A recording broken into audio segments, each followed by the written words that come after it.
All right. I know we have some more people registered, but I also know it's the end of summer, so some of them might be planning on watching the recording. So thanks everybody for being here tonight.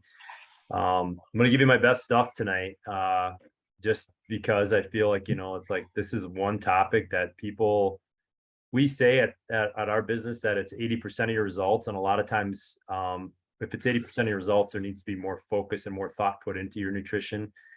It's not as simple as, in my opinion, cutting carbs or logging your food on MyFitnessPal. It goes deeper than that. And, hopefully if you can get at least one good nugget out of this tonight, it's worth your time.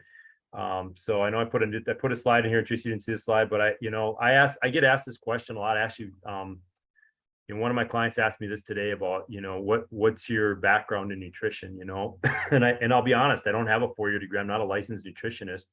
But I will tell you this is I don't like to put pictures of myself up here like this, but I'm 50 years old and I'm a product of my product. And I've done this for 20 years. This is how I pay my bills, guys. And, I'm a certified level 1 precision nutrition coach. And I've coached hundreds of people to success. So this is stuff that's actually going to work.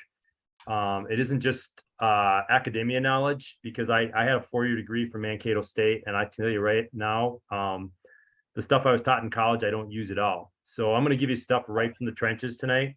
So I think that's, to me, I work with people that have actually done what they can say they can do, and it's not just theory or just what's written in textbooks. So I want to cover, there's some sacred cows to weight loss out there. And people kind of still glom onto these because these have been beat into our heads so many times. And I can't hear audio. Sorry. All right. So sacred cows of weight loss. We're always very calorie focused as a society. We've been taught, I don't know what everybody thinks 1,200 calories is the sacred, is the amount I need to eat. I don't know. It just seems like everybody has their FitnessPal account, or they're always trying to shoot for 1,200 calories.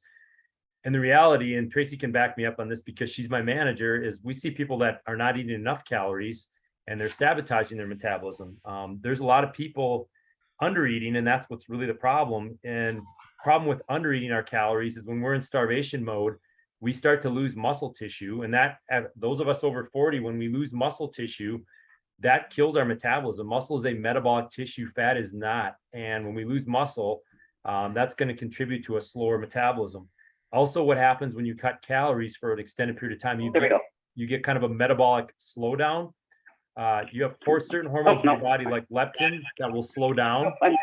And no, I'm good. And that'll actually, that's why you see people hit these weight loss plateaus, is they start to lose weight for a while, but eventually your body's going to adjust to what you're doing and it's going to slow things down. So how do we avoid that? The other thing is everybody's very carbophobic now. Back in the 90s, when I started as this, it was fat. Now it's carbs. We've demonized certain macronutrients. And the problem with that is when you go low carb all the time, especially if you're trying to perform well in the gym, it's really hard to make progress. You don't have that top gear. And once again, if your carbs kind of protect muscle tissue, when you go low carb all the time, you're always setting yourself up for muscle loss.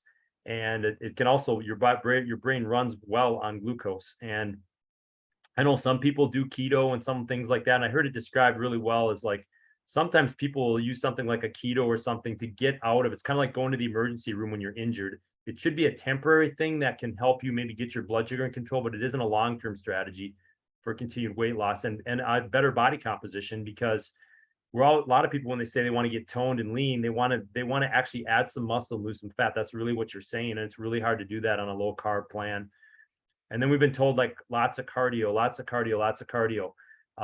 That's been beaten to our heads. And I think a lot of it is the people that I always say, like they rent treadmills, a lot of these big gyms, a lot of these people that sell equipment. Now cardio is important. I'm not saying it's not important, but it is not the end all be all for weight loss. I would actually say strength training done in the right way is much more effective. And we use that a lot more because, a lot of cardio, once again, like starving yourself, cutting carbs, once again, a lot of cardio you can lose muscle mass. Ask anybody who's trained for a marathon or some kind of a big cardio event. Do they get stronger or they get weaker in terms of like how much weight they can lift? Usually a lot weaker. And a lot of times when you look at cardio too, when somebody does a lot of cardio, they change their shape doesn't change, not like it does when you do weight training. They might be a pear shape or an apple shape. They just become a smaller pear or apple shape. And if you look at a lot of like people that do a lot of cardio, most of them, there are some exceptions, but most of them don't look very lean and toned. I mean, they're good athletes. They're an athlete and they're geared for their event, but that leaves clues. So if you look at people that have lean toned physiques, a lot of them are doing a little bit of more of a balanced approach. They're good on their nutrition, they're doing strength training, and they're doing some cardio. They're not making cardio the forefront. And then finally, the next magic bullet diet. That's a problem because my big problem with diets is you don't learn anything. People jump on a diet and they just follow it, but they're not learning habits. And habits are what take people to the long term. Habits are things that you can always revert back to instead of just jumping on the next latest, greatest diet. And that's why I'm not a big fan of diets, because a lot of people just do them and they don't really learn anything. They just follow the diet blindly, but they never bring in any habits. So what we like to teach at our business is we like to teach habits and build habits one on top of another versus doing extreme things that might get a short-term effect, but eventually it's going to backfire on you. And we see it happen all the time. We've seen people, my aunt was a big Atkins person. She lost 50 pounds and it was all about the Atkins. And then now she's heavier than she's ever been. It wasn't a long-term solution. She lost weight quick. She gained it back even quicker. So what I want to impart on you tonight is to give you some truth. And it's not just about these things. Flip sides here. All right. So here's what really works, guys. I finished with habits. I'm going to start with habits. Is habit focused. Is instead of focusing on white knuckling it, counting carbs, and doing this extreme stuff and being like 100% keto or 100% low carb or count every gram. It's like work on your habits. All right, work on your habits. A lot of people, when I look at their food, because we see a lot of food journals, it's habits. It's eating too much food at night. It's skipping meals. It's too much alcohol throughout the week, which really can screw up fat loss. It's things like that. When you dial those things back, you get really good results. I just had a conversation this week with a client who was talking about fasting. He wanted to go back to fasting. He was fasting 20 hours a day.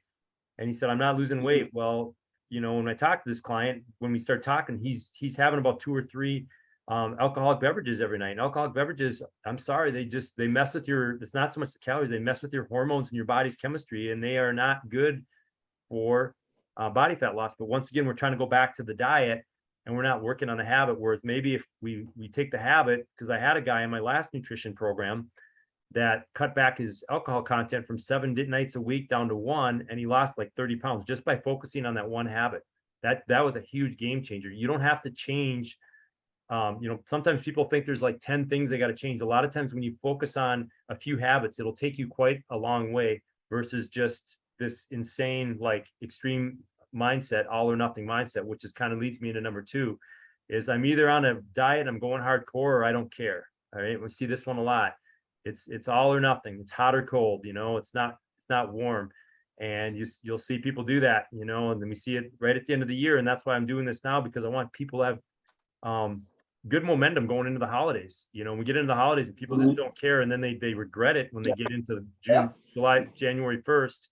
And when they get to January 1st, it's going back to that all. And eventually then they get burned out and they go back to that nothing. So it's really trying to find that what I call that maximal sustainable effort. How can you stay consistent and still have a life? We're not gonna walk around. You can't walk around with a cooler of broccoli and chicken breast. It's just not reality. Number 3 is what helps is get your body into a rhythm. I learned this back in the 90s when I first did bodybuilding. The best thing about bodybuilding is it really teaches you like how your body can change when you really get your nutrition dialed in. And what I found out, and this works for all my clients that have nutrition success, is they get into a rhythm. And most people, if you look at how they eat, it's very there's no rhythm to it. It's very sporadic and haphazard. They're grabbing this, they're skipping a meal on this day, and then they're eating breakfast on this day. They're eating at different times. They're eating a lot of different things. And there's no rhyme or reason or rhythm to it. And that your body likes routine. So getting your body into a rhythm is a key thing. So this is it's not like a scientific thing or anything, but it's just something, successful proves that when we see people that are successful, this is a common thread that we see. And I've experienced this myself with my own nutrition, And so really mapping out your day ahead of time is really important because if you get your body into a rhythm, your body's going to respond in kind. You're going to feel it almost like it's funny. It almost kicks in. And this is why it's good to be proactive and shop, prep, and plan and have a plan going into the day, because most people don't. And that goes into number 4 is being proactive by doing that, which helps you stay in the rhythm versus reactive. Most people, when they're honest, their life is pretty much grab and go. They're grabbing things quick.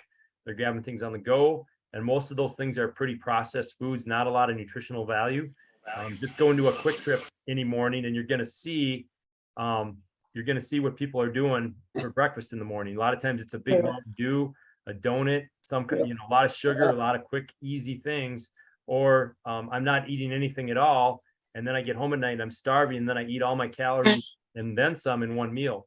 So being proactive and planning is a huge thing. This is a successful habit that you want to get into, and you have to track what you want to improve. Think about,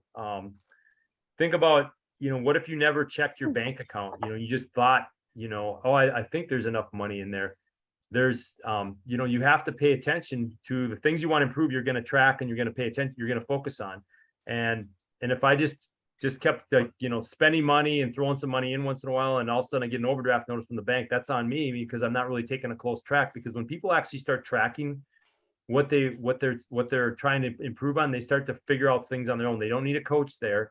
I remember one lady started tracking, and she realized like she was eating over 1,000 calories at like 7 o'clock at night for dinner, and that doesn't take a rocket scientist to figure out that that's not a good thing, but she would never have known unless she started tracking. And then it's balancing your nutrients versus eliminating one. And balanced nutrients equals better energy, stable blood sugar. Stable blood sugar equals less hunger, better energy, and better fat loss. And all the nutrients have value. All of them have a role to play.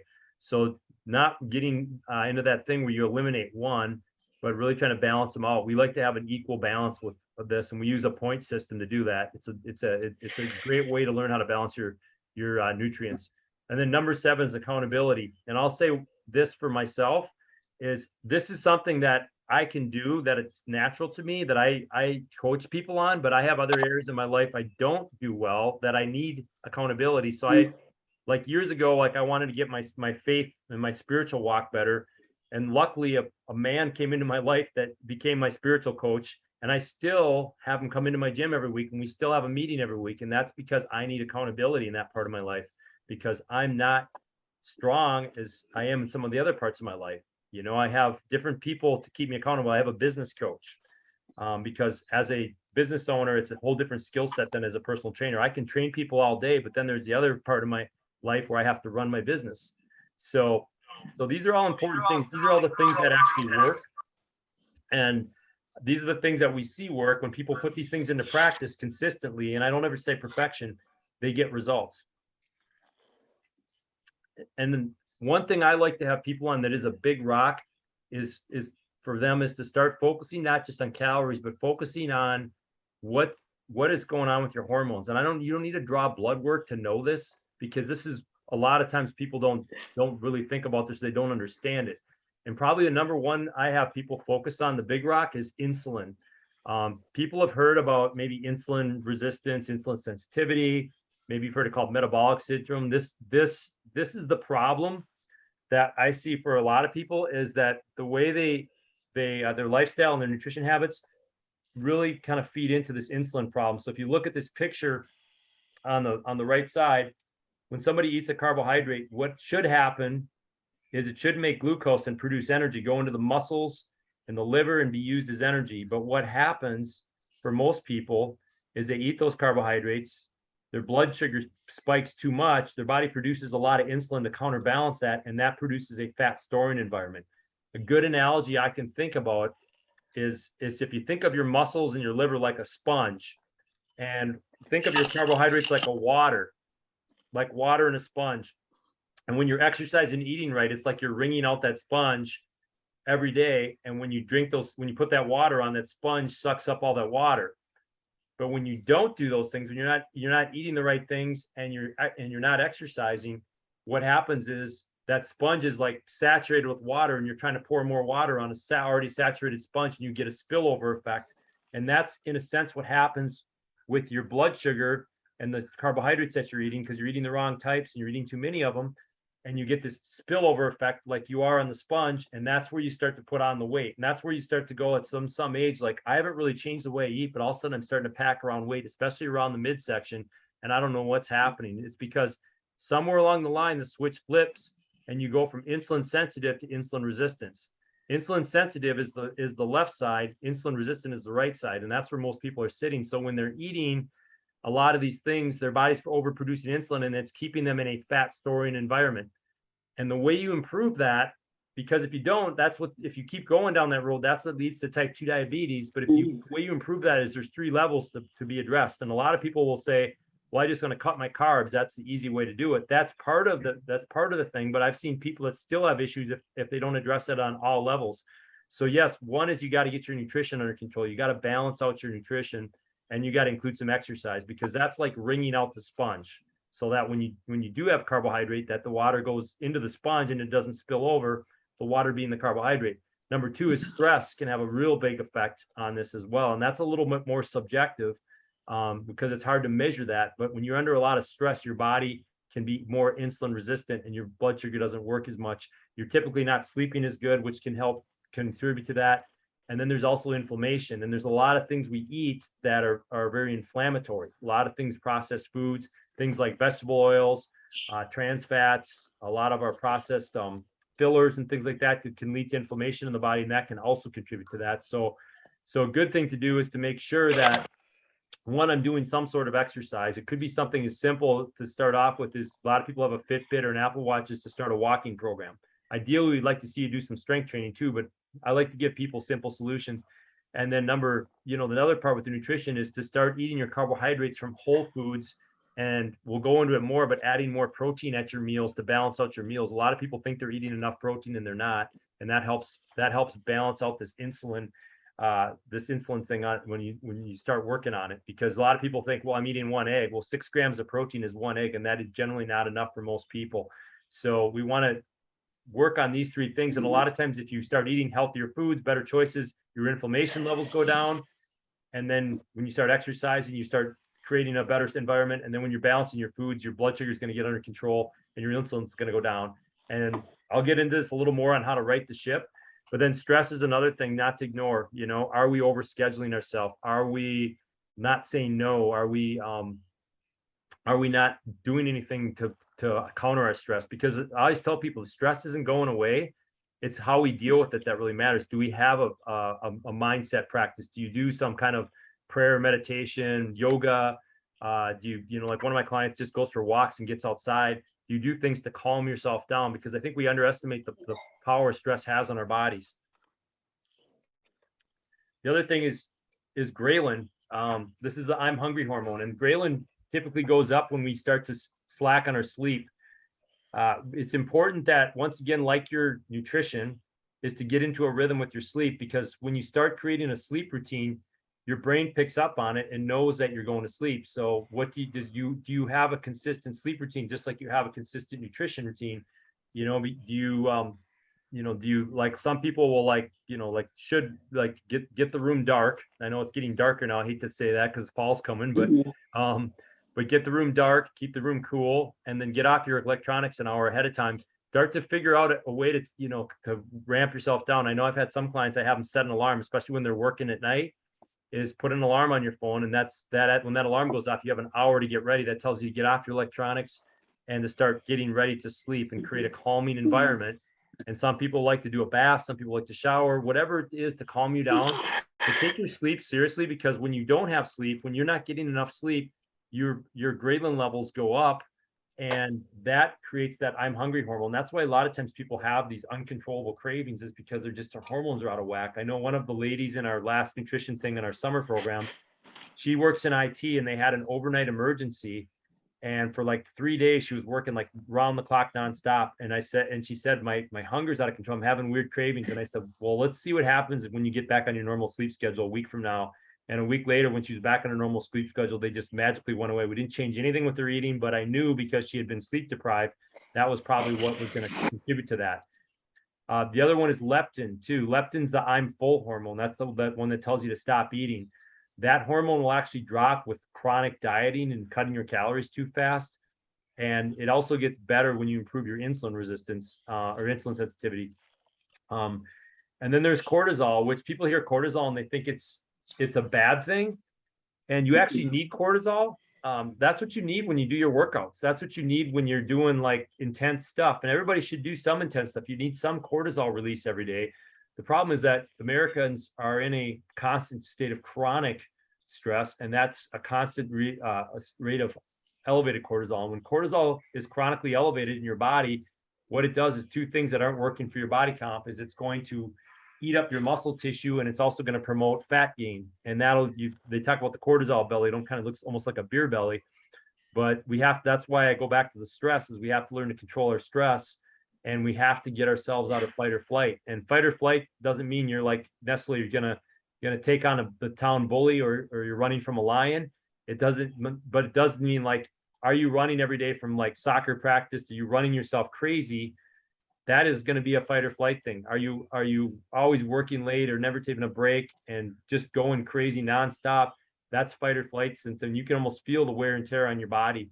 So that's the important thing, is that understand that cortisol is necessary, that you're going to have different parts of the day where it's going to need to be elevated, but you don't want it chronically elevated.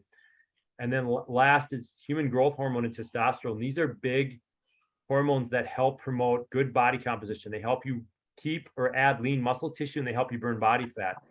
And once again, goes back to one of the big ways to release this is good quality sleep. Another way is high intensity exercise. And then you can also do like things like intermittent fasting can be a way to do that as well for human growth hormone.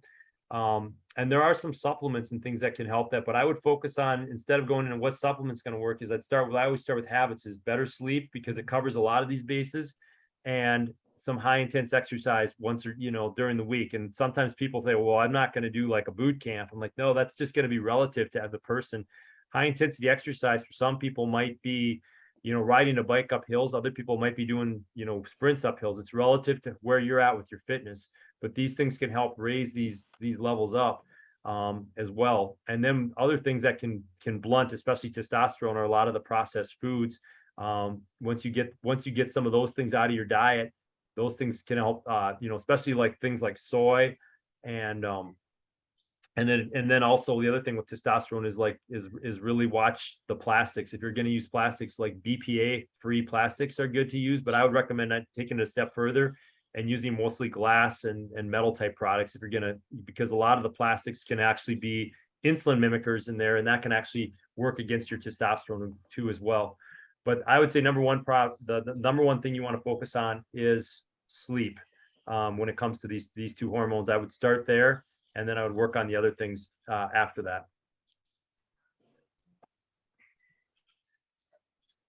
I'm going to stop here. Does anybody have any questions on anything? Just real quick.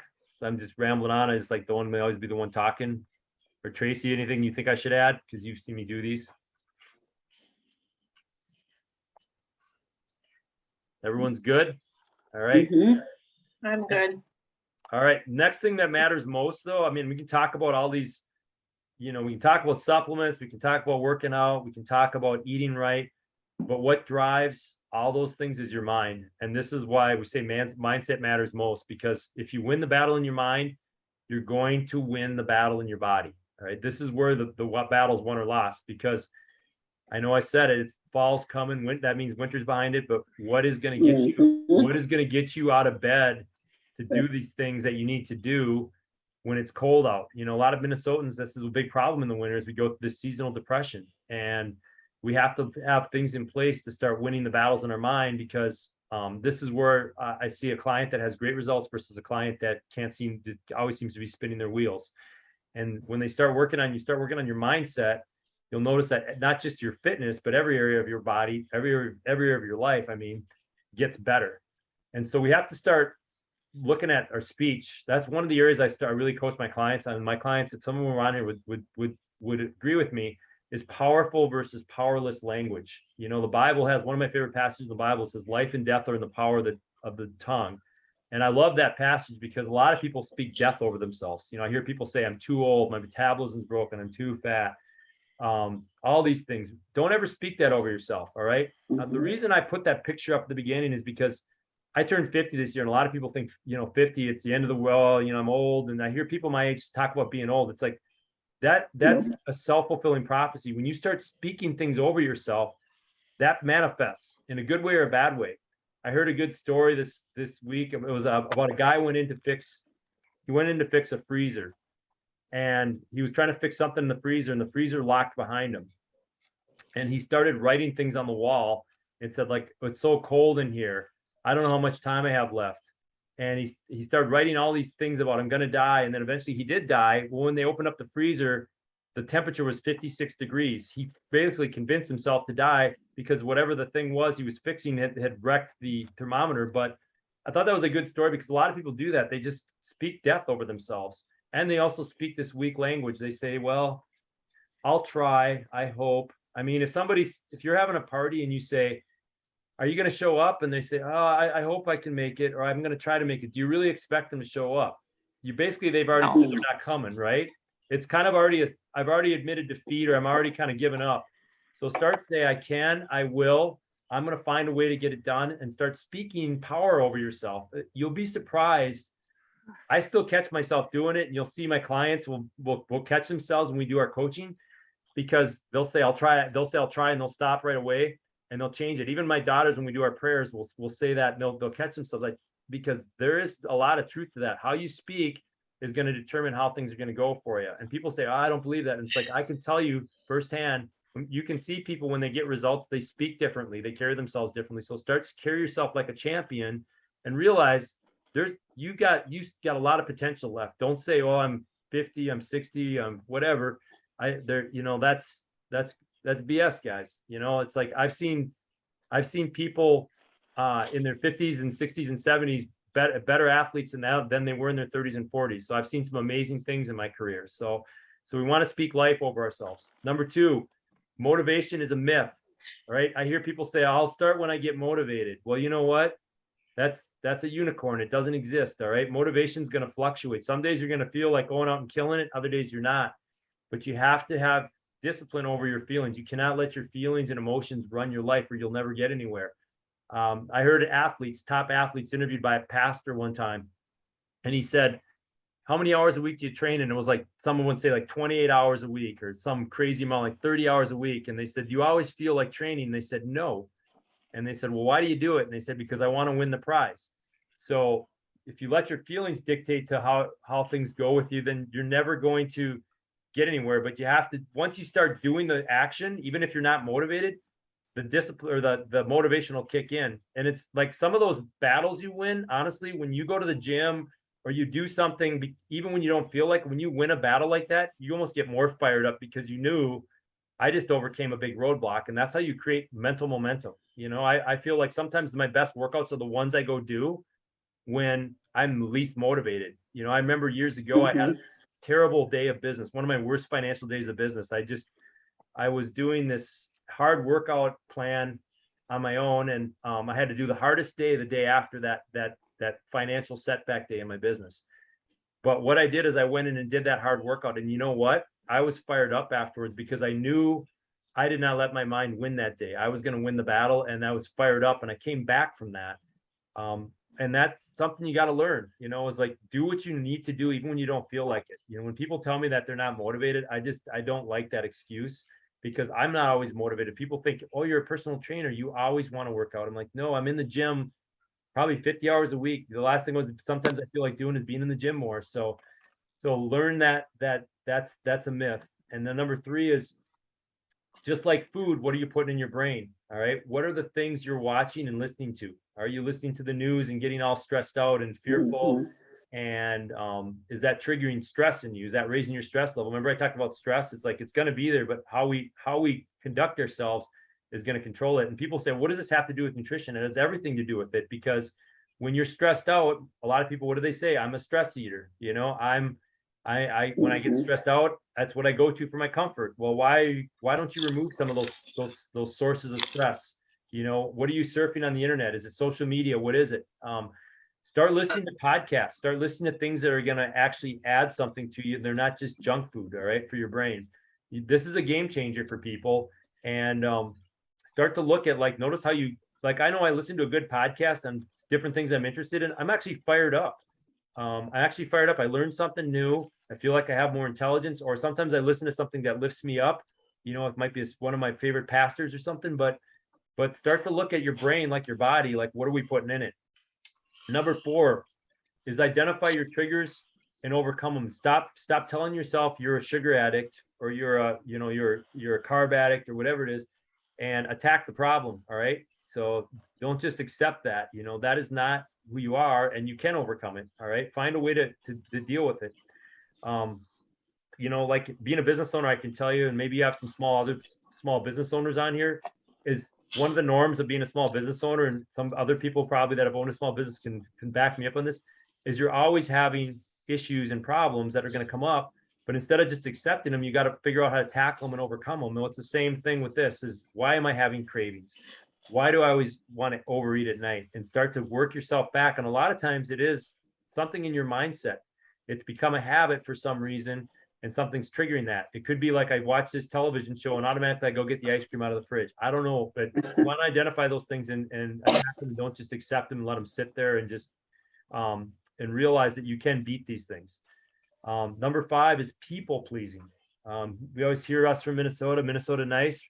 I had a client, she works actually with Tracy. Her name's Christina. She's awesome at beating this. She's a hockey mom, and she went through our first inaugural nutrition program we did this winter. And she would go out and she would literally, she would pack her healthy food, and she'd be in the bowling alley with all the other hockey parents, and they're eating cheeseburgers and guzzling down pitchers of beer, and she would do her thing. And I told her this at the beginning, and she didn't believe me, but people won't know your goals are important to you unless you show them. And sometimes you got to be that weird person. All right. You got to be what looks different.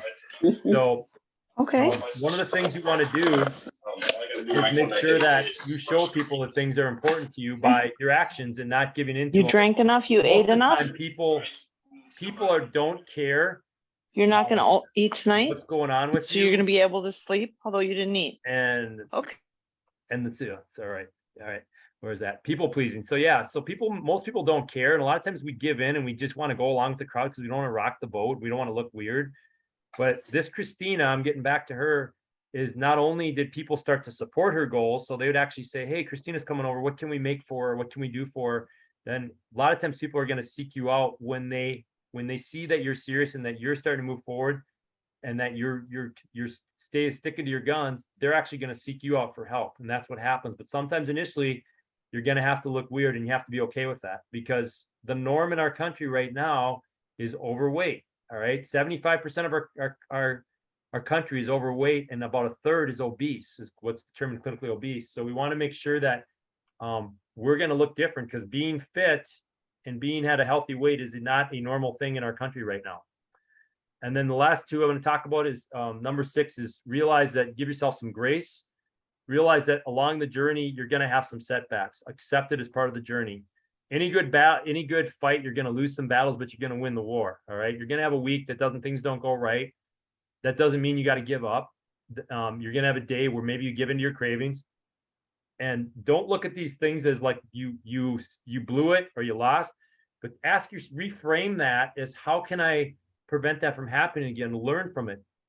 I think one of the best ways to learn about what works for you and how to do things, whatever it is making mistakes or having setbacks, are a great way to look at, like, how can I learn that? I mean, think about if you've ever done like a house project. I know a few years ago I built, I'd never done this before, but we got a huge quote. We had to rebuild our deck, and I had some help, but did a lot of it myself, and I made a lot of mistakes. But I'll tell you what, from those mistakes, I learned a lot, and that's how I look at that, is like, if you're not making mistakes, you're not learning.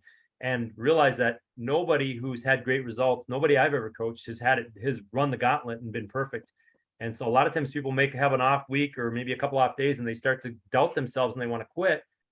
But when you reframe this as like, hey, this is part of the process. I mean, if you walk 2 steps forward and you take 1 step back over time, you're going to be well ahead of the curve. And so understand that this is part of this is part of the journey and accept it for what it is and not give up and throw the towel in. This is what I think a lot of people do is they beat themselves up.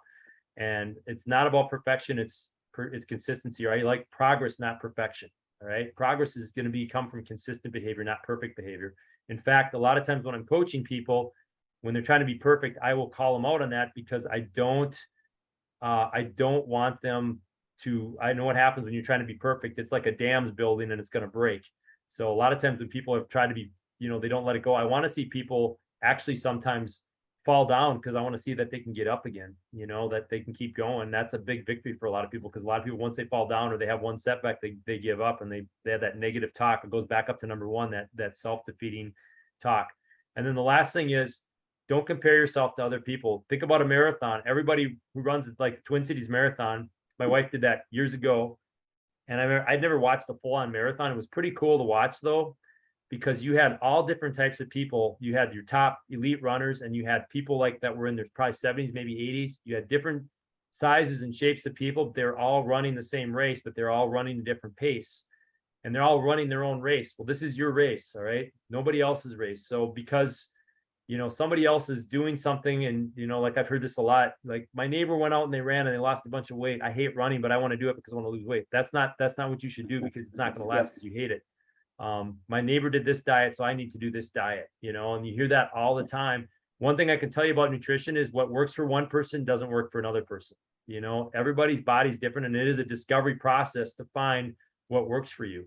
Mm-hmm. And that's one thing I've come to realize because I used to be the meathead bodybuilder. Like everybody needs to eat 5 or 6 meals a day and everybody needs to eat these specific foods and didn't work. People couldn't stick to it. I realized way back then, like, okay, I'm doing a one size fits all approach and I make it everybody adhere to the same type of eating. When I realized that different people respond to different things. I have people get results eating 3 times a day. I have other people that eat 5 or 6 times a day.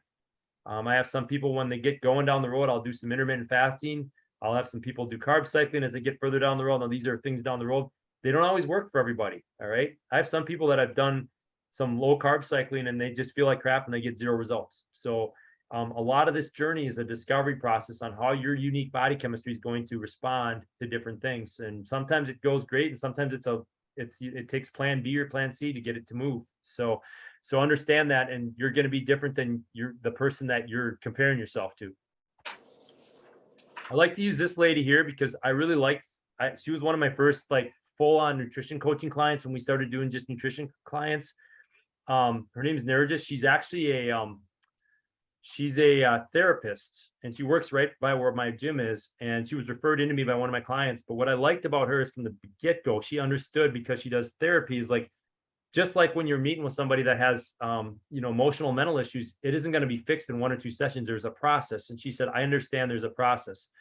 And what we did is we slowly added one habit in after another. And she's a foodie. I mean, she has a Turkish background. She likes ethnic food. She's very social.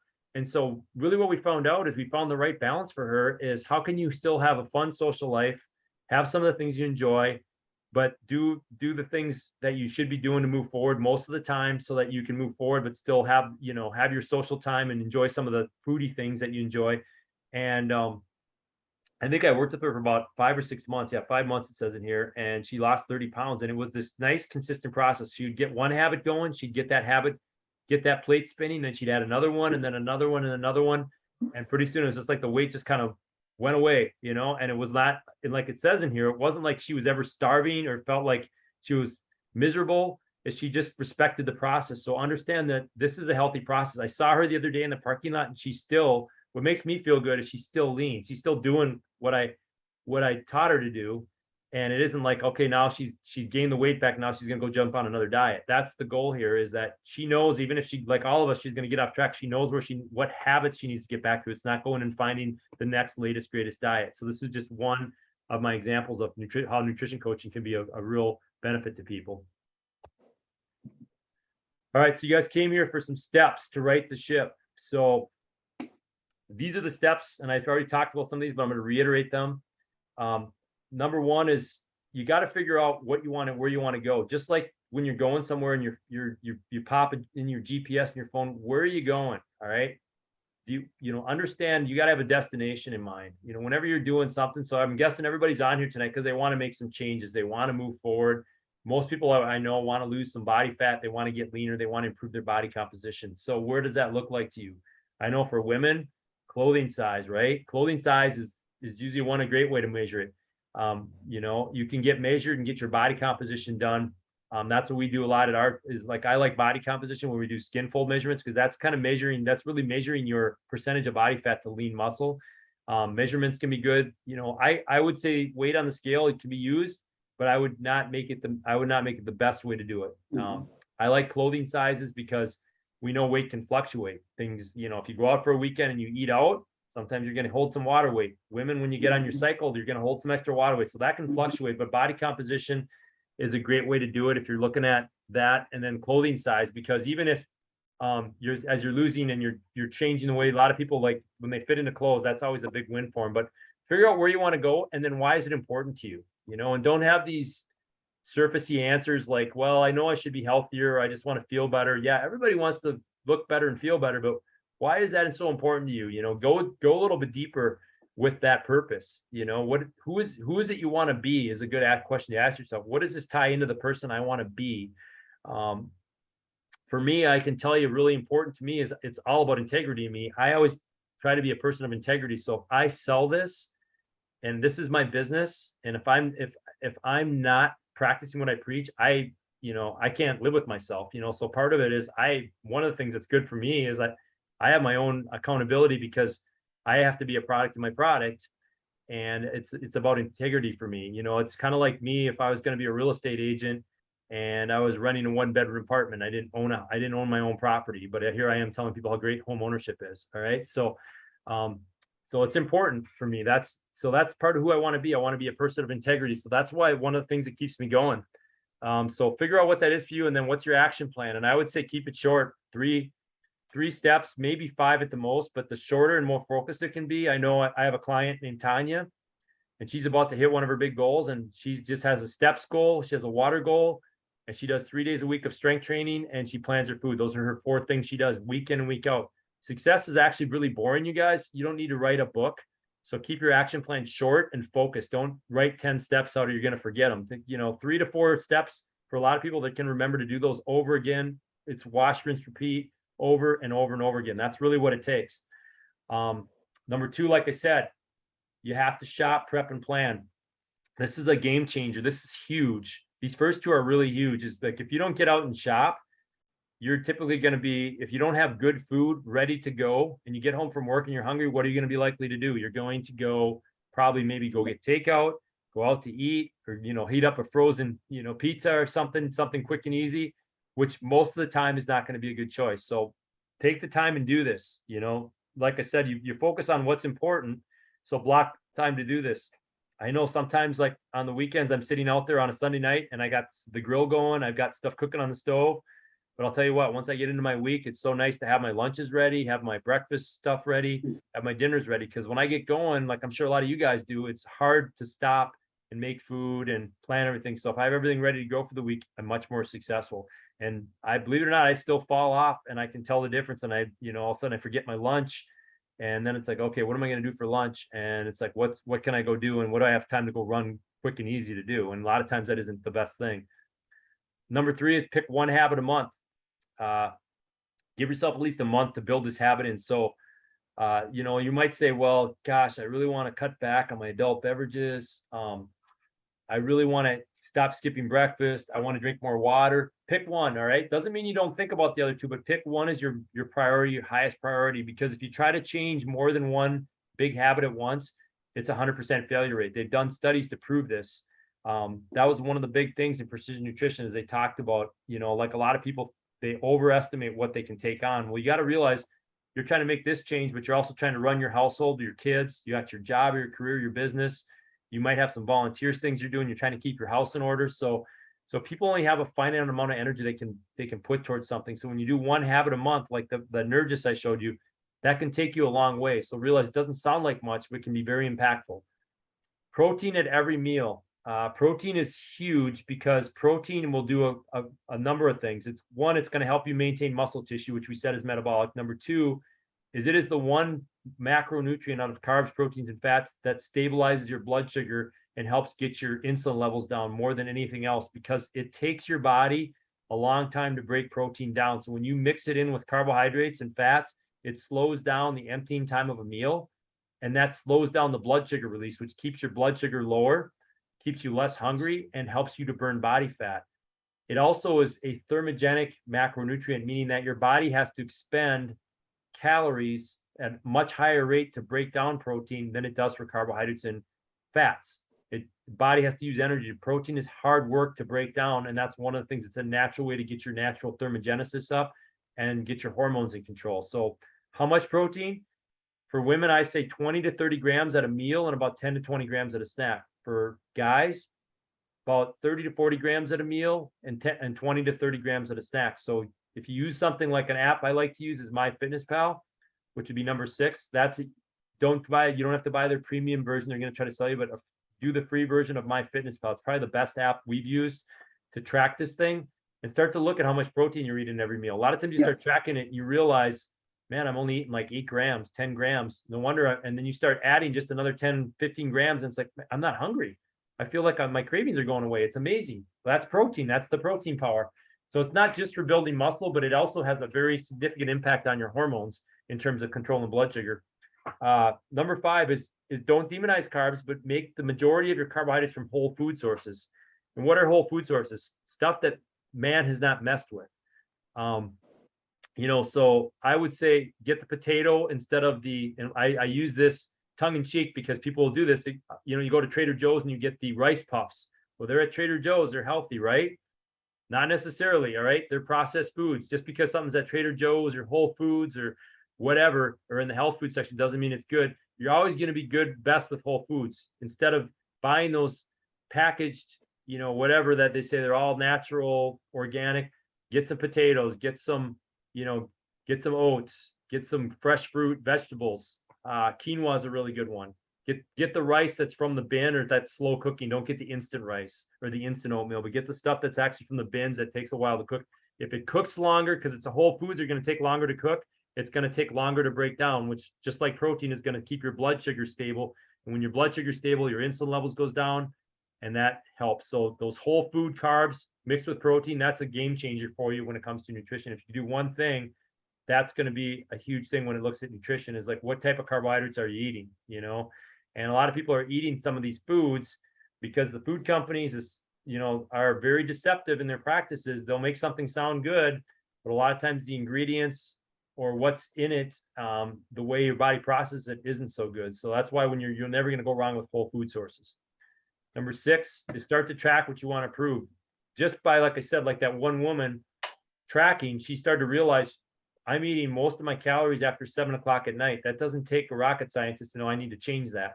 So just by doing a MyFitnessPal app, you're going to see some good information on your own. You don't even need to see a coach. You're going to see, I'm only eating 800 calories a day. Well, no wonder I'm so hungry all the time and my metabolism slowed down. I'm not eating enough. And if you're eating 800 calories a day, your metabolism is going to go into starvation mode. And when you're in starvation mode, everything slows down. Your body's trying to conserve whatever energy it has because your body is wired for survival. It's not wired for fat loss. Fat is a protective thing for your body. Most people don't realize that. So that's why you have to feed your body and let your body know it's going to have enough calories to maintain itself. If you don't, everything's going to slow down.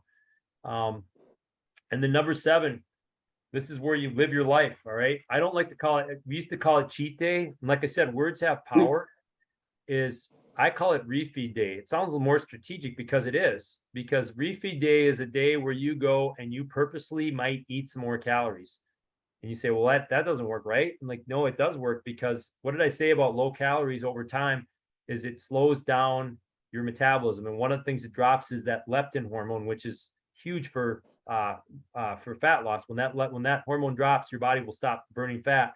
So when you do this refeed day once a week and you bring your calories up a little bit within reason, that doesn't mean you go to the buffet and you have a blank check, right? You go and do a refeed day, like some of my clients, they make it an event. They'll like go out with their spouse or they'll make a big meal. And that higher calorie day once a week actually keeps your metabolism going. This is something we use in the physique show. This is something we use to get really lean in physique show. So this is the way you put it into the general public is now it doesn't sound like cheat day to me. Always sounds like I'm doing something wrong or I'm going off the plan. This is part of the plan.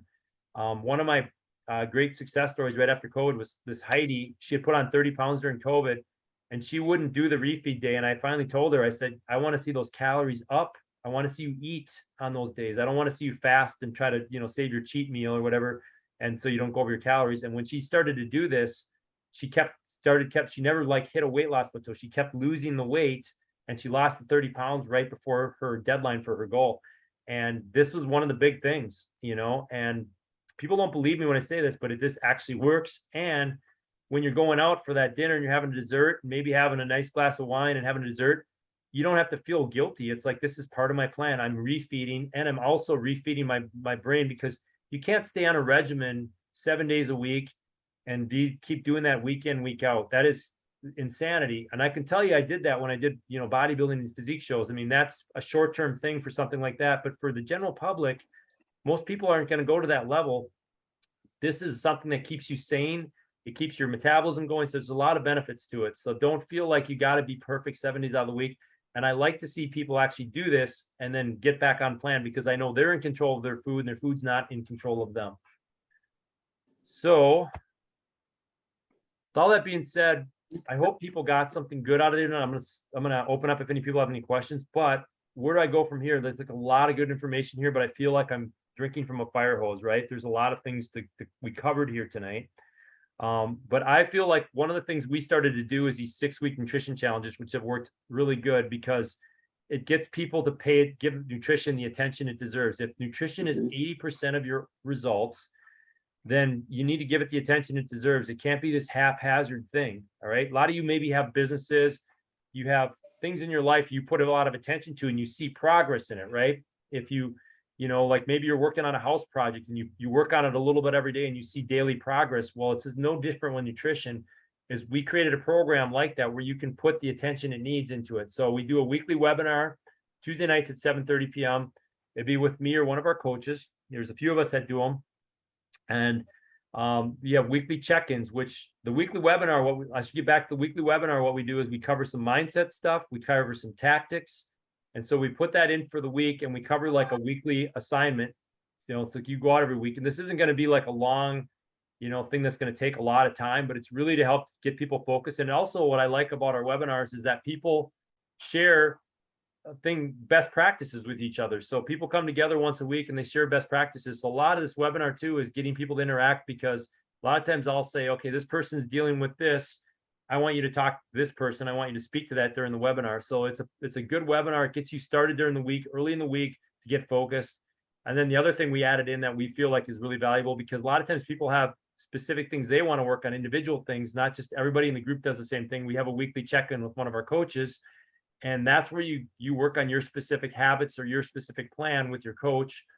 And then we have a great app called the My Coach app, where we have daily content. And this is like stuff you can read in like literally 5 minutes or less. And there's like little daily action steps that you do every day just to keep your focus every day, because we know there's all these things out there pulling for your attention and just getting you focused every day. And sometimes it's really simple things. It's like drink a big glass of water when you get up in the morning, or it's take a walk. It's just something simple you can do every day to that. It doesn't seem like much, but it keeps you focused on your journey moving forward. So this My Coach app is great because we have a lot of great content in it. And then number 4 is we get you a personalized nutrition program. So we just basically, based on some different factors, we come up with a personalized nutrition program.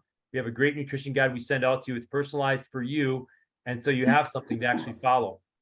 So if this sounds like something you want to do, is we have an early bird price, $149 a person. This covers the 6 weeks, and we're doing that till Labor Day. After Labor Day, it's going to $169. We are going to start the Tuesday after Labor Day, and so we'll be starting these at 7:30 at night. And we do record them, but we like to have people live because we love the interaction, like I said. And so that is a good follow-up. If you wanted, like you say, all this stuff we talked about tonight, where do you put this all together? This is what we do. We put this all together, and we've seen some phenomenal breakthroughs. I'm actually coaching a gal right now, and maybe you guys can relate to this. Is every year she try to lose weight, she gets stuck at a certain plateau, and then she'd get mad at herself and quit, gain the weight back, go back and try it again, and then she'd starve herself. She'd get to a plateau, get close to her goal, but then she couldn't quite get there. She'd quit, go back. She kept doing this. She's had a major breakthrough. She's gonna not only hit her goal, she's actually increased her goal. So that's the stuff that makes me happy, is like, this can be done, but it requires some extra attention. Now, maybe you got some stuff here tonight. You said I got what I needed tonight, but this is something that we've been putting in here. I don't know, Tracy, you have any comments on this? Because Tracy's my manager. She's been helping me do these things, and she's been a participant and a coach. I think just the biggest bonus or the biggest great thing about the Bod Squad program is that, I've heard people say, this is exactly what I needed to get my eating on track. Like, it's not a diet. It's not like, we don't tell you what foods you have to eat. You're not eating boxed processed foods. You're choosing foods from a list, foods that you like. You're putting meals together that are balanced, that are going to keep your insulin stable, like he said. And it's, it takes a little bit of work to figure out, combinations of food that's going to work for you, but it can be a lifestyle habit. It could be it's just not a diet. It's a lifestyle change. It builds good habits that are easy to, maintain. So. Well, and speak to it, because you got to do it before everybody else. What did you discover when you started on it? Because you had to run it because you had to coach it. So I had you start it before everybody else. So I just had been kind of stuck with my nutrition. I hadn't been able to lose weight or stuck with my weight loss. I hadn't been able to lose weight for like a year. And what I found is that I wasn't eating enough of, enough carbs, enough proteins.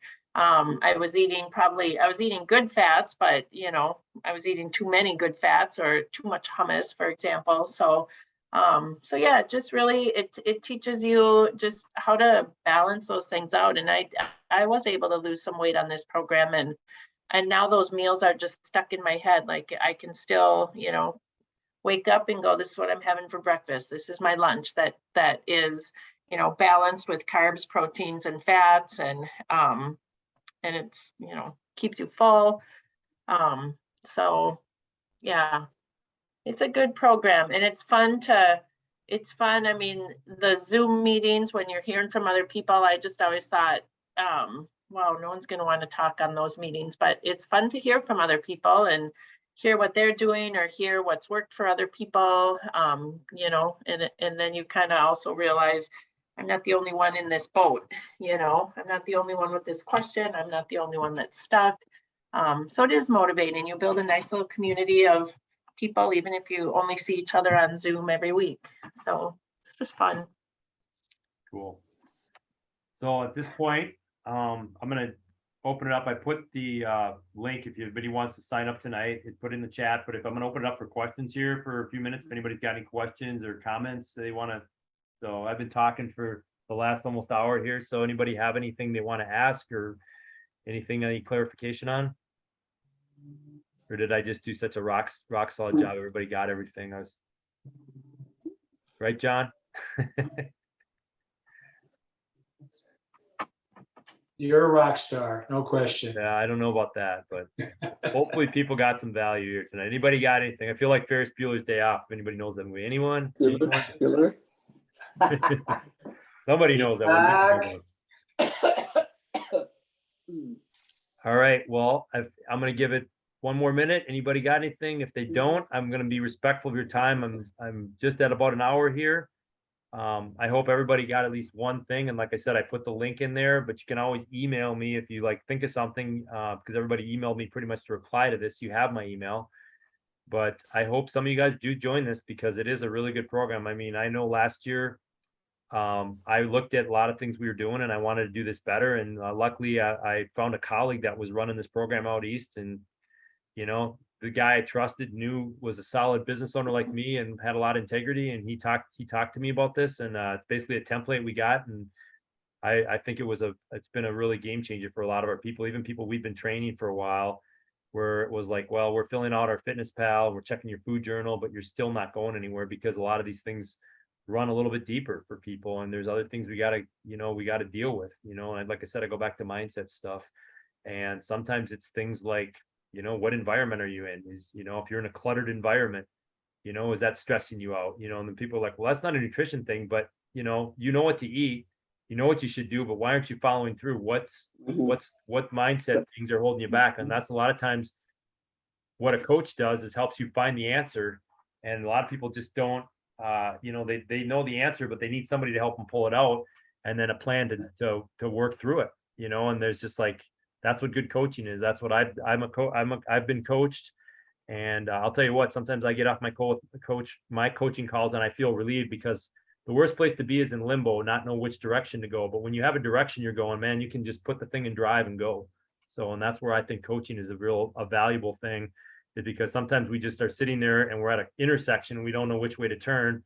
And then somebody's like, turn this way, because I hear you say this. I think this is knowing you, and that somebody's going to help you go down the right path versus trying to do it on your own. I always say none of us can be Rambo. We all need help. So That's true.